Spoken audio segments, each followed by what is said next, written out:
एक समय की बात है। हिमालय की पुत्री जगत जननी माता पार्वती अपने भक्तों पर करुणा बरसाती हुई नागलोक की ओर से होकर गुजर रही थी। चारों ओर नागों की रहस्यमयी दुनिया, शीतल वायु और धरती की गोद में बसी एक अलौकिक शांति। चलते चलते माता की दृष्टि एक स्थान पर ठहर गई। वहां एक विशाल, प्राचीन और तेजस्वी शिवलिंग विराजमान था। उसके ऊपर सूखे पत्ते, धूल और समय की परतें जमी हुई थी। ऐसा प्रतीत होता था मानो वर्षों से किसी ने वहां जल चढ़ाया नहीं, किसी ने बिल्वपत्र अर्पित नहीं किया और उस पवित्र शिवलिंग की पूजा अर्चना भी न हुई हो। माता का हृदय करुणा से भर आया। उन्होंने अपने कोमल कर कमलों से शिवलिंग की सफाई की, धूल हटाए, पत्ते हटाए, फिर प्रेमपूर्वक जल अर्पित किया, बिल्वपत्र चढ़ाए और मधुर स्वर में महादेव की स्तुति करने लगी। ओम नमः शिवाय। हे नीलकंठ, हे त्रिलोचन, हे जगत के स्वामी, मेरी भक्ति स्वीकार करो। माता की स्तुति का प्रभाव ऐसा था कि वह स्थान दिव्य प्रकाश से चमक उठा। और तभी नागलोक के कोने कोने से असंख्य सर्प वहां आ पहुंचे। वे सभी सिर झुकाए लज्जित नेत्रों से माता की ओर देखने लगे। सर्पों के मुख से एक ही स्वर निकला, माता, हमें क्षमा कर दीजिए। उनमें से एक वृद्ध नाग ने कांपती आवाज में कहा, माँ, हम अत्यंत शर्मिंदा हैं। हमारे सामने शिवलिंग विराजमान था, पर हम अपनी भूल और आलस्य के कारण महादेव की पूजा नहीं कर पाए। माता पार्वती उनकी पीड़ा सुन रही थी। उनकी आंखों में करुणा थी। लेकिन इसी क्षण उस शांत स्थान पर भयंकर गर्जना गूंज उठी। धरती कांपने लगी, वायु थरथराने लगी और तभी वहां प्रकट हुआ एक विशाल काला महाविषधर नाग। उसकी आंखों में अग्नि थी, फनों पर अहंकार का विष था और चाल में क्रूर घमंड की गूंज। सभी छोटे बड़े सर्प उसे देखकर भय से पीछे हट गए।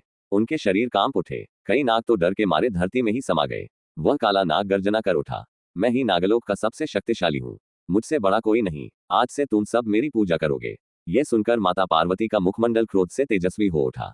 उनका स्वर गंभीर हो गया और नेत्रों में धर्म की ज्वाला जल उठी। माता ने दृढ़ता से कहा, पूजा केवल उसी की होती है जो सत्य, धर्म और भक्ति का पात्र हो। अहंकार किसी को पूज्य नहीं बनाता। परंतु वह महाविषधर नाग अपने घमंड में और उग्र हो गया। उसने फुफकारते हुए समस्त नागों को भयभीत कर दिया। अब माता ने अपना सिर न झुकाया। उन्होंने हाथ जोड़कर महादेव का स्मरण किया। उनके मुख से निकली दिव्य स्तुति गूंज उठी, हे शंकर, हे भोलेनाथ, धर्म की रक्षा हेतु प्रकट होइए। और तभी आकाश से दिव्य प्रकाश बरसा। चारों दिशाएं आलोकित हो उठी और साक्षात भगवान शिव वहां प्रकट हुए।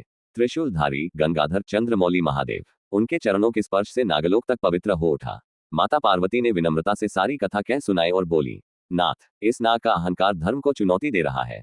मुझे शक्ति दीजिए, मैं इसका घमंड तोड़ना चाहती हूँ। महादेव मुस्कुराए और बोले, देवी, तुम्हारी इच्छा ही धर्म है। जाओ, मेरी शक्ति तुम्हारे साथ है। महादेव ने माता को दिव्य शक्ति प्रदान की और देखते ही देखते माता पार्वती का स्वरूप बदल गया। उनका तेज स्वर्ण सा चमक उठा।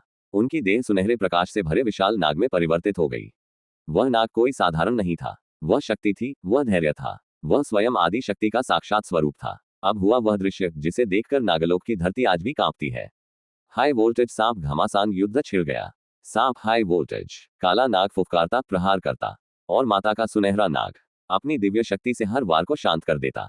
धरती गूंजती रही, आकाश कांपता रहा, पर माता का धर्म बल अडिग रहा।